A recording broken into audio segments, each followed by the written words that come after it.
Baspa supremo बहन कुमारी मायावती के बारे में बहुत सारे लोग बोलते हैं कि वह परिवारवाद करती हैं, लेकिन हैदराबाद की एक बड़ी सभा के अंदर वहां पे उन्होंने एक ऐसा ऐलान कर दिया जिससे पूरी राजनीति के अंदर एक सत्ता परिवर्तन होता हुआ नजर आ रहा है। उन्होंने ऐलान कर दिया है कि आज मैं एडवांस में डिक्लेयर भी कर रही हूँ, आपको बता भी रही हूँ, घोषित भी कर रही हूँ।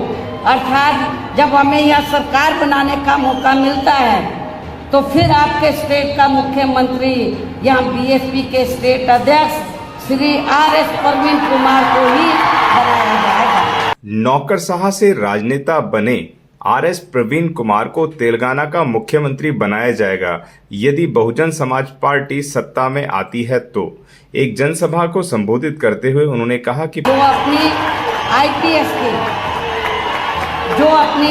आईपीएस की बड़ी सरकारी नौकरी से इस्तीफा देकर वह बीआरएस लेकर अब पूरी मिशनरी भावना से यह अपनी पार्टी को मजबूत बनाने में लगे हैं।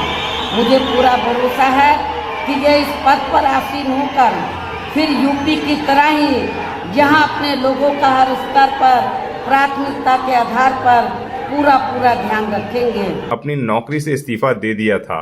तेलंगाना का विकास तब होगा जब ऐसा व्यक्ति शीर्ष पद पर आसीन होगा। मायावती ने तेलंगाना में बसपा को सत्ता में लाने के लिए पार्टी कैडर और नेताओं से कड़ी मेहनत करने का आह्वान किया। Doctor B R. अंबेडकर के नाम पर राजनीति करने के लिए मुख्यमंत्री के चंद्रशेखर राव पर निशाना साधते हुए उन्होंने उनसे इस तरह से नाटकों को बंद करने के लिए कहा। उन्होंने संविधान को बदलने के सीआर के कथित बयानों पर कड़ी आपत्ति जताई कि यहाँ के मुख्यमंत्री ने 2-3 बार ये कहा कि बाबा साहब डॉक्टर अंबेडकर ने जो भारतीय संविधान बनाया है तो हम उसको बदल देंगे, वो हमारी सोच के मुताबिक नहीं है।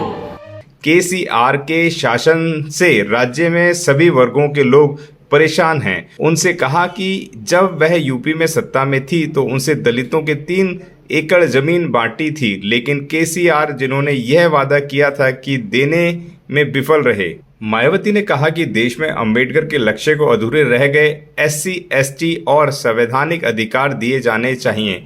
कमजोर और पिछड़े तबके के लोगों को समर्थन से बसपा ने यूपी में सरकार बनाई। यूपी में एससी, एसटी और अल्पसंख्यकों के आरक्षण दिया गया। यदि बसपा तेलंगाना में सत्ता में आती है तो राज्य में यूपी जैसा शासन प्रदान किया जाएगा। बसपा प्रमुख ने कहा केसीआर तेलंगाना में पार्टी की बढ़ती ताकत से डरे हुए हैं। पार्टी कैडर इसकी मुख्य ताकत है। मायावती ने कहा तेलंगाना के गठन में बसपा की भूमिका थी। पार्टी ने संसद में तेलंगाना विधेयक का समर्थन किया।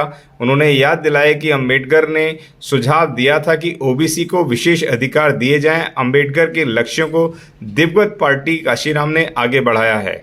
बसपा सुप्रीमो बहन कुमारी मायावती के इस बयान से तमाम पार्टियों के पसीने छूटे हुए हैं, क्योंकि हैदराबाद के अंदर जो वोटिंग होने वाली है वह डॉक्टर प्रवीण के समर्थन में काफ़ी बड़ा जनसैलाब देखने को मिला। अब ये वोट के अंदर किस तरीके से कन्वर्ट हो पाएगा, क्योंकि आर.एस. प्रवीण जो हैं वह एक ज़मीनी कार्यकर्ता हैं और उन्होंने अपनी ज़मीन बहुत बड़े स्तर पर तैयार करी है। वह घर घर के अंदर जाकर वहाँ से भोजन खाना, वहाँ के लोगों के साथ बैठना, वहाँ के लोगों की परेशानियों को सुनना, और ऊपर से बसपा सुप्रीमो बहन कुमारी मायावती ने भी कहा है कि अगर हमारी पार्टी सत्ता में आती है तो यहाँ पर भी आपको उत्तर प्रदेश जैसा शासन मिलेगा। अगर आपने अभी तक हमारा चैनल सब्सक्राइब नहीं किया है तो सब्सक्राइब करें और घंटी का बटन बिल्कुल भी दबाना ना भूलें ताकि सभी लेटेस्ट खबरें पहुंच सकें आप पे सबसे पहले।